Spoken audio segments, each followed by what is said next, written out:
La présence militaire française en Afrique a perduré au-delà de la colonisation du fait de ces accords. La France est intervenue 60 fois dans 24 pays en 60 ans. Pour le plus grand bien des potentats africains et pour la préservation des ressources naturelles jugées indispensables à l'économie française. C'est ça, la France-Afrique. Et tout cela perdure malgré les vœux hypocrites de chaque président de la République française d'en finir avec les liens opaques qui unissent la France et les dirigeants de ses anciennes colonies. Et si d'aventure un pouvoir africain montre ne serait-ce que quelques velléités d'indépendance, comme cela a été le cas en Côte d'Ivoire à l'issue des élections de l'an 2000, l'assurance vie de la présence militaire française se transforme en facteur de déstabilisation et d'affaiblissement pour ce pouvoir. À ce sujet, permettez-moi de vous interroger sur le rôle exact de la France dans le bombardement de Bouaké en 2004 et des événements qui s'en sont suivis, Madame la Ministre. Je note à ce sujet que dans la procédure concernant le bombardement, la juge d'instruction Sabine Kéris demande le renvoi des ministres de l'époque, Dominique de Villepinte, Michel Alliot-Marie et Michel Barnier devant la Cour de justice de la République. Avons-nous affaire à une barbouzerie qui a mal tourné et qui, cette fois-ci, mêlerait le sang de nos soldats avec celui des citoyens ivoiriens? Comptez-vous ouvrir les archives pour qu'enfin éclate la vérité dans cette affaire? Toutes ces méthodes sont d'ailleurs les racines de l'image déplorable de la France sur le continent africain et la raison de notre manque de crédibilité en Afrique. Avec le passé, qui est le nôtre, c'est le principe de non-ingérence qui devrait être la ligne de conduite pour notre pays, qui, parmi d'autres, a commis les pires crimes et les pires horreurs sur le continent africain. Il lui a pillé ses habitants, ses ressources, son argent. Et cela continue depuis des décennies. Il faut que cela cesse. Ce n'est pas le chemin que prend la présidence de Macron. L'habitude coloniale de la France est encore largement préservée dans certains pays d'Afrique, comme nous avons pu le voir encore en 2019 au Tchad, à Djibouti ou en Côte d'Ivoire, pour ne donner que 3 exemples. On a pu remarquer en effet de très fortes rémanences de ces principes france-africains au Tchad, où l'armée française a bombardé en février dernier une colonne de véhicules appartenant à des opposants au dictateur tchadien Idriss Déby.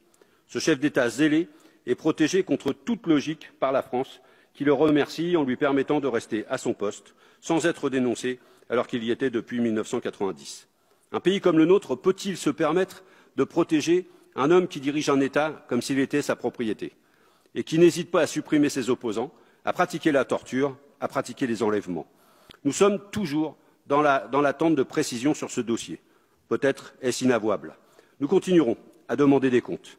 Mais le Tchad n'est pas le seul pays à être encore sous protection française. Comme le dit son chef d'État Ismaël Omar Guelleh, malgré les changements dans la région, rien ne bouge à Djibouti. Lorsqu'il s'agit de faire des petits gestes pour Djibouti, l'État français ne se prive pas. Récemment, Mohamed Kadami, un opposant djiboutien disposant du statut de réfugié politique en France, a été mis en examen et risque d'être renvoyé à Djibouti au mépris du droit français pour satisfaire le régime djiboutien, voire même pour l'échanger avec un prisonnier djiboutien qui aurait un rôle dans l'affaire Sarkozy-Kadhafi. Et prenons un 3e exemple de la protection de la France envers ses fidèles, la Côte d'Ivoire. Après avoir acté que l'on ne peut qualifier le coup d'État d'Alassane Ouattara en 2011, la France a permis au nouveau chef d'État d'envoyer Laurent Gbagbo à la Cour pénale internationale. Après 7 ans de procédure, pendant lesquels Laurent Gbagbo était en détention provisoire, en contradiction totale avec les recommandations en la matière de la Cour européenne des droits de l'homme, celui-ci est maintenu en liberté conditionnelle sans pouvoir retourner en Côte d'Ivoire après son procès où il a été acquitté, ce qui est en contradiction totale avec tous les principes de droit. Il semble que les pressions ivoiriennes et surtout françaises aient permis que le principal opposant de Ouattara ait encore des bâtons dans les roues pour l'empêcher de revenir dans son pays à la veille des élections présidentielles de 2020. L'ingérence française dans les affaires internes des pays comme Djibouti, le Tchad ou bien la Côte d'Ivoire est insupportable et n'est pas digne de notre pays.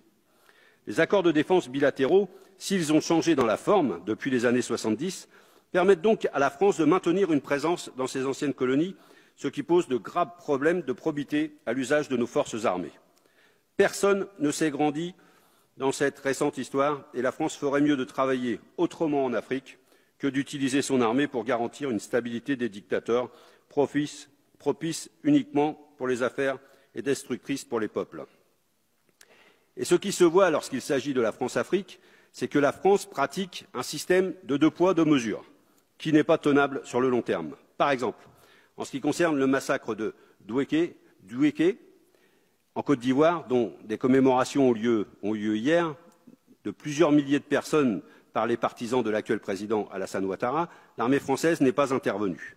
Par contre, lorsqu'il s'agit d'Idriss Déby et lorsqu'il demande à la France d'attaquer ses opposants, nous fonçons les bombarder, tandis que lorsqu'au Mali, une attaque fait près de 160 morts dans un village, la France ne bouge pas.